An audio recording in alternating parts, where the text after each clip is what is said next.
ಈ ಕಡೆ ಆನ್ ಮಾಡಿ, ಎಡಗಡೆದು ಆನ್ ಮಾಡಿ.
ಇರಲಿ. ಸನ್ಮಾನ್ಯ ಮೋದಿಯವರು ಹೈದರಾಬಾದ್ನ ಪರೇಡ್ ಮೈದಾನದಲ್ಲಿ ನಮ್ಮ ಮಾದಿಗ ಸಮುದಾಯದ ಜೊತೆಗೆ ಇಂಟ್ರಾಕ್ಟ್ ಅನ್ನು ಮಾಡಿದ್ರು. 2016ರಲ್ಲಿ ಸಿದ್ದರಾಮಯ್ಯನವರು ಮಾಡಿದರು. ಏನು ವ್ಯತ್ಯಾಸ ಅನ್ನೋದನ್ನು ನಾವು ನಿಶ್ಚಿತವಾಗಿ ನೋಡ್ತಾ ಇದ್ದೀವಿ. ಸನ್ಮಾನ್ಯ ಮೋದಿಯವರು ಆ ಒಂದು ಕಾರ್ಯಕ್ರಮ ಏನಾಯಿತು, ಮಾದಿಗ ವಿಶ್ವರೂಪಂ, ಇಲ್ಲಿ ಅನೇಕ ನಮ್ಮ ಸ್ನೇಹಿತರು ನಾವು ಕೂಡ ಹೋಗಿ ಭಾಗವಹಿಸಿದ್ವಿ. ಅದಕ್ಕಿಂತ ಮುಂಚೆ ಮೋದಿಯವರು ಮಾತನಾಡುವ ಮುಂಚೆ ಸನ್ಮಾನ್ಯ ಮಂದಕೃಷ್ಣ ಮಾದಿಗ ಅವರು ಸುಮಾರು 21 ನಿಮಿಷಗಳ ಕಾಲ ಅವರು ಮಾತಾಡೋರು. ಅದರ ವಿಡಿಯೋ ಕೂಡ ಇದೆ. ಆ 21 ನಿಮಿಷದಲ್ಲಿ ಅವರು ನಮ್ಮ ಈ ಒಂದು 30 ವರ್ಷಗಳ ಹೋರಾಟವನ್ನು ಮೋದಿಯವರ ಗಮನಕ್ಕೆ ತಂದರು. ನಮ್ಮ ಭಾರತದ ಇತಿಹಾಸದಲ್ಲಿ ಪ್ರಧಾನಮಂತ್ರಿಗಳು ಕೂತಿದ್ದಾಗ ಅವರ ಪಕ್ಷದವರೇ ಯಾರೋ 20 ನಿಮಿಷ ಮಾತಾಡೋಕ್ಕೆ ಸಾಧ್ಯ ಅಲ್ವಾ? ಪ್ರಧಾನಮಂತ್ರಿಗಳಿಗೆ ಅವಕಾಶ ಕೊಡಬೇಕಾಗುತ್ತೆ. ಅಂತಹ ಸಂದರ್ಭದಲ್ಲಿ ಮಂದಕೃಷ್ಣ ಮಾದಿಗ ಅವರು 20 ನಿಮಿಷಗಳ ಕಾಲ ನಮ್ಮ ಮಾದಿಗ ಸಮಾಜ ಎದುರಿಸ್ತಾ ಇರತಕ್ಕಂತಹ ಸವಾಲೇನು, ಕಳೆದ 30 ವರ್ಷಗಳಿಂದ ನಾವು ನಿರಂತರವಾಗಿ ಹೋರಾಟವನ್ನು ಮಾಡ್ತಾ ಇದ್ದೀವಿ, ನಮ್ಮ ಇಡೀ 30 ವರ್ಷಗಳ ಜೀವನ ಅದು ಒಂದು ರೀತಿಯಲ್ಲಿ ಬೀದಿನಲ್ಲೇ ಮುಗ್ದೋಗ್ಬಿಟ್ಟಿದೆ.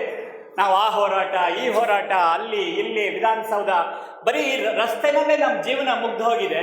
ಅನೇಕರು ಬಂದರು, ಇದನ್ನು ಮಾಡ್ತೀವಿ ಅಂತ ಹೇಳಿದ್ರು. ಒಂದು ಹೆಜ್ಜೆ ಕೂಡ ಮುಂದೆ ಹೋಗೋಕ್ಕಾಗಿಲ್ಲ. ನೀವಿವತ್ತು ನಮ್ಮ ಕಾರ್ಯಕ್ರಮಕ್ಕೆ ಬಂದಿದ್ದೀರಾ. ಅವರು ಅಣ್ಣ ಅನ್ನೋ ಮಾತನ್ನು ಮೋದಿ ಅವರಿಗೆ ಹೇಳಿದ್ರು. ಅಣ್ಣ, ನೀವೇನಾದರೂ ನಮಗೆ ಒಂದು ದಾರಿ ತೋರಿಸಿ ಅನ್ನುವ ಮಾತನ್ನು ಹೇಳಿ ಅವರು ಒಂದು ರೀತಿಯಲ್ಲಿ ಕಣ್ಣೀರನ್ನು ಹಾಕಿದ್ರು ಮಂದಕೃಷ್ಣ ಮಾದಿಗ ಅವರು. ಆ ಸಮಯದಲ್ಲಿ ಪ್ರಧಾನಮಂತ್ರಿಗಳು ಮಂದಕೃಷ್ಣ ಮಾದಿಗ ಅವರನ್ನು ತಬ್ಬಿಕೊಂಡು ಅವರಿಗೆ ಸಾಂತ್ವನವನ್ನು ಹೇಳಿ ಸಮಾಧಾನವನ್ನು ಮಾಡಿದರು. ಈ ಒಂದು ಸಾಂತ್ವನ ಅಥವಾ ಈ ಒಂದು ಸಮಾಧಾನ ಅದು ಕೇವಲ ಮಂದಕೃಷ್ಣ ಮಾದಿಗ ಅವರ ಒಬ್ಬರಿಗೆ ಮಾಡಿದಂತಹ ಸಾಂತ್ವನ ಅಲ್ಲ. ನಾವು ಕೂಡ ಸಾವಿರಾರು ಜನ ಅದೇ ರೀತಿಯ ಹೋರಾಟವನ್ನು ಮಾಡಿ, ಅದು ಕೂಡಲ ಸಂಗಮದಿಂದ ಬೆಂಗಳೂರು ಇರ್ಬೋದು, ಮತ್ತೊಂದು ಕಡೆ ಇರ್ಬೋದು, ಹುಬ್ಬಳ್ಳಿ ಇರ್ಬೋದು, ಬೆಂಗಳೂರು ಇರ್ಬೋದು, ಫ್ರೀಡಮ್ ಪಾರ್ಕ್ ಇರ್ಬೋದು, ಅಥವಾ ಎಲ್ಲೇ ಇರ್ಬೋದು, ನಾವು ಕೂಡ ಕಳೆದ 3 ದಶಕಗಳಿಂದ ಹೋರಾಟವನ್ನು ಮಾಡ್ತಾ ಬೀದಿನಲ್ಲೇ ಇದ್ದೀವಿ. ನಮ್ಮೆಲ್ಲರಿಗೂ ಕೂಡ ಅವರು ಮಾಡಿದ ಸಾಂತ್ವನ, ಮಾಡಿದ ಸಮಾಧಾನ ಅನ್ನೋದನ್ನು ನಾವು ಭಾವಿಸಬೇಕು. ಎರಡನೇದು, ಸನ್ಮಾನ್ಯ ಮೋದಿಯವರು ಅವರ ಭಾಷಣದಲ್ಲಿ ಅಲ್ಲಿ ಅವರು ಸ್ಪಷ್ಟವಾಗಿ ಹೇಳಿದರು, ಈ ಹೋರಾಟದಲ್ಲಿ ನಾನೂ ಕೂಡ ನಿಮ್ಮ ಜೊತೆಗೆ ಒಬ್ಬ ಸಹಾಯಕನ ರೀತಿಯಲ್ಲಿ ನಾನು ಕೂಡ ಇದ್ದೀನಿ. ಮಂದಕೃಷ್ಣ ಮಾದಿಗ ಅವರೇ, ನೀವು ನಿಮ್ಮ ನೇತೃತ್ವದಲ್ಲಿ ನಡೀಲಿ, ನಾನು ನಿಮ್ಮ ಜೊತೆಗೆ ಇದ್ದೀನಿ ಅನ್ನುವ ಮಾತನ್ನು ಮೋದಿ ಅವರು ಹೇಳಿದರು. ಅಷ್ಟು ಮಾತ್ರ ಅಲ್ಲ, ಈ ಹಿಂದೆ ಯಾರೆಲ್ಲ ಅವರು ಯಾವುದೇ ಪಕ್ಷದವರು ಇರ್ಬೋದು, ರಾಜಕಾರಣಿಗಳು ಬಂದು ನಮಗೆ ಹುಸಿ ಭರವಸೆಗಳನ್ನು ಕೊಟ್ಟು ಇವತ್ತು ಮಾಡ್ತೀನಿ ನಾಳೆ ಮಾಡ್ತೀನಿ ಅಂತ ಹೇಳಿ ಹೋಗಿದ್ದಾರೋ, ಆ ಎಲ್ಲ ರಾಜಕಾರಣಿಗಳ ಪರವಾಗಿ ನಾನು ಈ ದೇಶದ ಪ್ರಧಾನಿಯಾಗಿ ನಿಮ್ಮ ಕ್ಷಮೆಯನ್ನು ಕೇಳ್ತೀನಿ ಅನ್ನೋ ಮಾತನ್ನು ದೇಶದ ಪ್ರಧಾನಿಯವರು ಹೇಳಿದರು. ಈ ಕೆಲಸ ಸುಪ್ರೀಂ ಕೋರ್ಟ್ಗೆ ಇವತ್ತು ಬಂದಿದೆ. ಅಲ್ಲಿ ನಿಮ್ಮ ಪರವಾಗಿ ಕೇಂದ್ರ ಸರ್ಕಾರ ವಕಾಲತ್ ಮಾಡೋದಿದೆ. ಆ ಜವಾಬ್ದಾರಿಯನ್ನು ನಿಮ್ಮೆಲ್ಲರ ಪರವಾಗಿ ನಾನು ತಗೊಳ್ತಾ ಇದ್ದೀನಿ ಅನ್ನುವ ಮಾತನ್ನು ಸನ್ಮಾನ್ಯ ಪ್ರಧಾನಮಂತ್ರಿಗಳು ಹೇಳಿದ್ರು. ಕೊನೆ ಭಾಗದಲ್ಲಿ ಅವರು ಹೇಳ್ತಾರೆ, ನಾನು ಹೇಳಿರ್ತಕ್ಕಂಥ ವಿಷಯಗಳ ಬಗ್ಗೆ ನಿಮಗೆ ಏನಾದರೂ ನಂಬಿಕೆ ಬಂದಿದ್ದರೆ, ನಿಮಗೇನಾದರೂ ಭರವಸೆ ಬಂದಿದ್ದರೆ, ಈ ಮನುಷ್ಯ ಹೇಳಿದ ಹಾಗೆ ಮಾಡ್ತಾನೆ ಅಂತ ನಿಮಗೇನಾದರೂ ನಿಮ್ಮ ಮನಸ್ಸಲ್ಲಿದ್ದರೆ, ನೀವೆಲ್ಲರೂ ಕೂಡ ನಿಮ್ಮ ಮೊಬೈಲ್ನ ಟಾರ್ಚನ್ನು ಓಪನ್ ಮಾಡಿ ತೋರಿಸಿ ಅಂತ ಹೇಳಿದಾಗ ಅಲ್ಲಿ ಸೇರಿದ್ದಂತಹ ಲಕ್ಷಾಂತರ ಜನ ಅವರ ಮೊಬೈಲ್ ಟಾರ್ಚನ್ನು ಆನ್ ಮಾಡಿ ಬೆಳಕನ್ನು ಚೆಲ್ಲಿದ್ದನ್ನು ನಾವು ನೋಡಿದ್ದೀವಿ. ಅಂದರೆ ಆ ರೀತಿಯ ಒಂದು ಬದ್ಧತೆಯನ್ನು ದೇಶದ ಪ್ರಧಾನಮಂತ್ರಿಗಳು ತೋರಿಸಿದ್ದಾರೆ. ಈಗಾಗಲೇ ಅದಕ್ಕೆ ಬೇಕಾದ ಹಾಗೆ ಮುಂದಿನ ಹೆಜ್ಜೆಗಳು ಕೂಡ ಬಂದಿದೆ. ಒಂದು ಪ್ರಶ್ನೆ ಬಂದಿದ್ದೇನು ಅಂತ ಹೇಳಿದ್ರೆ, ನಾವೊಂದು ಕಮಿಟಿ ಮಾಡ್ತೀವಿ ಅಂತ ಪ್ರಧಾನಮಂತ್ರಿಗಳು ಹೇಳಿದ್ರಲ್ಲ, ಅದೇನದು? ಅದು ಇನ್ನೊಂದು ಕಮಿಟಿನ ಮಾಡಬೇಕೋ ಬಿಡಬೇಕೋ ಅಂತ ನೋಡೋದಕ್ಕೆ ಕಮಿಟಿನ ಅನ್ನುವ ಮಾತುಗಳು ಕೂಡ ಬಂತು. ಆ ವಿಷಯವನ್ನು ಸನ್ಮಾನ್ಯ ಅಮಿತ್ ಶಾ ಅವರು ಸ್ಪಷ್ಟಪಡಿಸಿದ್ದಾರೆ. ಈ ವಿಶ್ವರೂಪಂ ಮಾದಿಗ ವಿಶ್ವರೂಪಂ ಕಾರ್ಯಕ್ರಮ ಆದ ಒಂದು 7-8 ದಿನಗಳ ತರುವಾಯ ಇದೇ ರೀತಿಯಾಗಿ ಇದಕ್ಕೂ ವಿಸ್ತೃತವಾಗಿ ಸುಮಾರು 3,000 ಜನ ಪ್ರಮುಖ ಕಾರ್ಯಕರ್ತರು, ಬೇರೆ ಬೇರೆ ರೀತಿಯ ಸರ್ಕಾರಿ ಅಧಿಕಾರಿಗಳು, ವಕೀಲರುಗಳು, ಆ ರೀತಿಯವರಿದ್ದ ಸಮಾರಂಭದಲ್ಲಿ ಸನ್ಮಾನ್ಯ ಅಮಿತ್ ಶಾ ಅವರು ಪಾಲ್ಗೊಂಡು ಈ ವಿಷಯವನ್ನು ಅವರು ಸ್ಪಷ್ಟಪಡಿಸಿದ್ರು. ಸಮಿತಿ ಮಾಡ್ತಾ ಇರೋದು ವರದಿಯನ್ನು ತಗೋಬೇಕೋ ಬಿಡಬೇಕೋ, ಅನುಷ್ಠಾನ ಮಾಡಬೇಕೋ ಬಿಡಬೇಕೋ, ಒಳ ಮೀಸಲಾತಿ ಕೊಡಬೇಕೋ ಬಿಡಬೇಕೋ ಅನ್ನೋದಕ್ಕಲ್ಲ.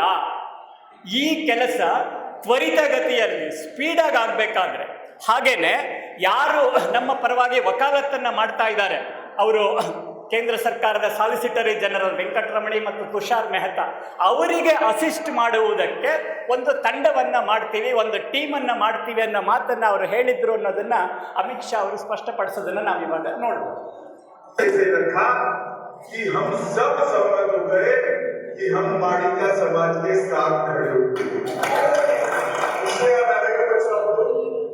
ఈ యొక్క ఎంఆర్పిఎస్ ఉద్యోగాన్ని మాదిగా జరుగుతున్నటువంటి అన్యాయాన్ని చాలా వివరంగా చిన్న చిన్న వివరాలతో ఆధారాలతో డాక్యుమెంట్లతో నాకు చెప్పినప్పుడు నేను ఆశ్చర్యపోయాను.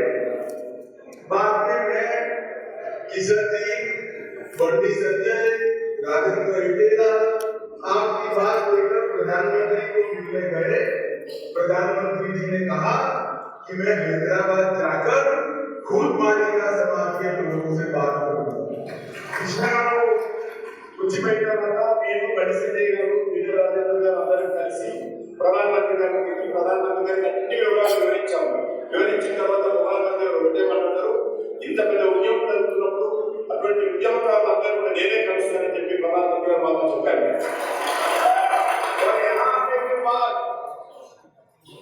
कृष्णा जी ने क्या जादू करा मालूम नहीं। पीएम साहब ने कह दिया कि मैं एमआरपीएस का ही मेंबर हूँ और आपके लिए लड़ूंगा। నేను ఎంఆర్పిఎస్ సంబంధించినటువంటి ఉద్యమకారులు నేను ఒక ఉద్యమకారుడు స్వయంగా చెప్పాను। मैं आपको बताता हूँ, प्रधानमंत्री जी का वादा भारतीय जनता पार्टी का वादा है और वो मोदी के प्रधानमंत्री గారు ఇచ్చినటువంటి మాట ఎట్టి పరిస్థితుల్లో ఒక్క అడుగున వెనక్కి వేసే ప్రసక్తి లేదు, ముందుకెళ్తూనే ఉంటుంది।